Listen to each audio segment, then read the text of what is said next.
অতীত হ'ব ৰাজীৱ ভৱন।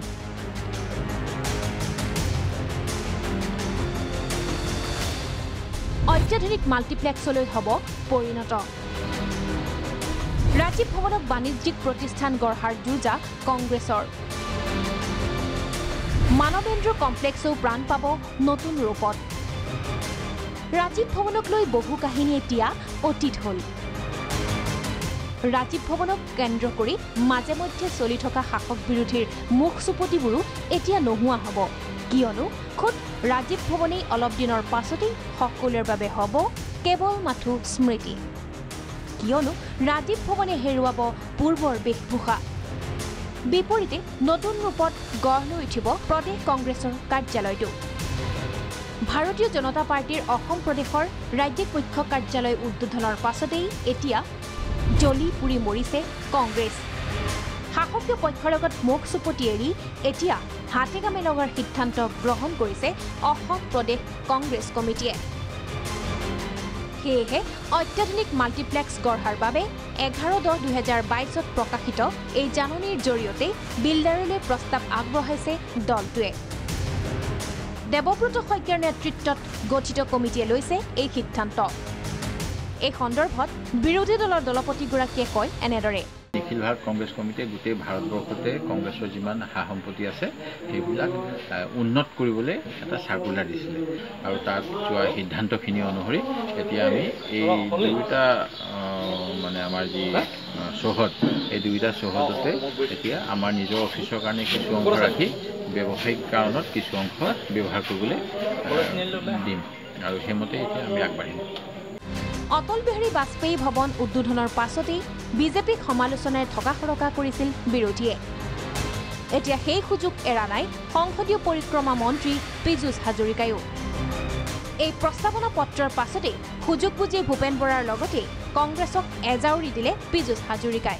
মই তেখেতলোকক শুভেচ্ছা জ্ঞাপন কৰিছোঁ। তেখেতলোকক শুভেচ্ছা জ্ঞাপন কৰিছোঁ, সেইটোত মোৰ ক'ব লগা একো নাই। তেখেতলোকৰ মাটি, তেখেতলোকৰ ঘৰ তেখেতলোকে বনাওক, একো নাই। তেখেতলোকক শুভেচ্ছা জ্ঞাপন কৰিছোঁ, কিন্তু আৰু বাকী বেলেগ কথা বতৰাবিলাক ভৱিষ্যতে নুশুনিলেই হ'ল।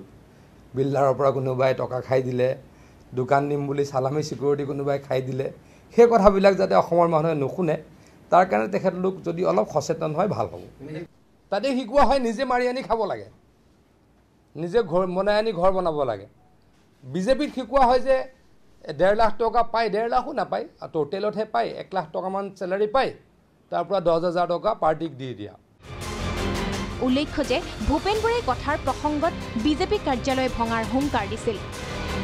তাৰ পাছতেই ভূপেন বৰাৰ বিৰুদ্ধে এতিয়া আক্ৰমণাত্মক হৈ উঠিছে বিজেপিৰ কেইবাজনো মন্ত্ৰী বিধায়ক। ভূপেন বৰাক বাবৰ মামুদ ঔৰংগজেবৰ লগত তুলনা কৰিলে মানৱ ডেকাই।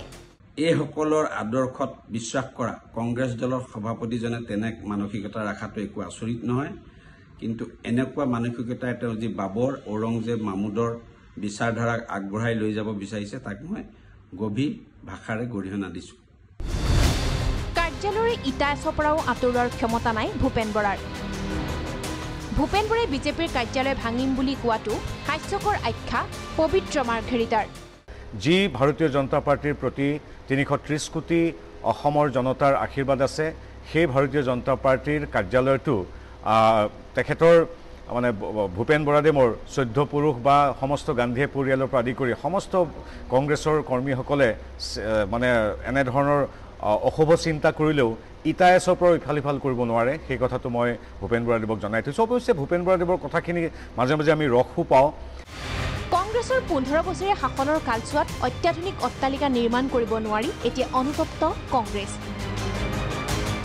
মাত্ৰ 6 বছৰীয়া শাসনকালতে বিজেপিয়ে নিৰ্মাণ কৰা প্ৰসাদোপম অট্টালিকা দেখি কংগ্ৰেছেও আগবাঢ়িছে কোটি টকাৰ ব্যয় সাপেক্ষে 2টা মাল্টিপ্লেক্স ভৱন নিৰ্মাণৰ দিশে। দিল্লীৰ পৰা দিব্য গগৈৰ সহযোগত, গুৱাহাটীৰ পৰা বিজয়লক্ষ্মীৰ সহযোগত পল্লৱী বৰা ৰিপৰ্ট, প্ৰাগ নিউজ।